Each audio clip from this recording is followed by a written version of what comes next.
Welcome to McPlum, simple solutions served daily.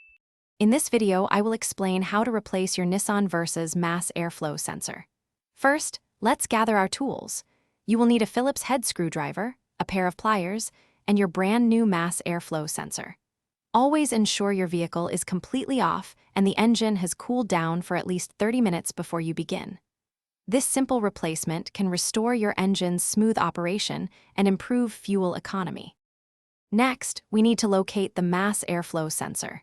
It is typically found on the air intake tube, positioned between the air filter housing and the engine's throttle body.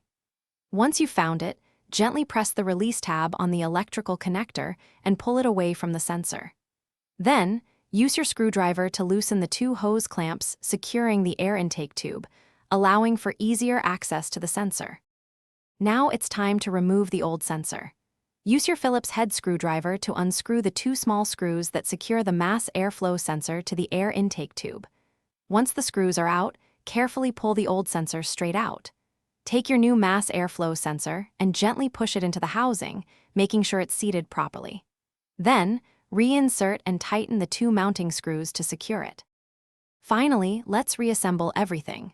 Reconnect the air intake tube, making sure both hose clamps are tightened firmly with your screwdriver. Then, plug the electrical connector back into your new mass airflow sensor until you hear a click.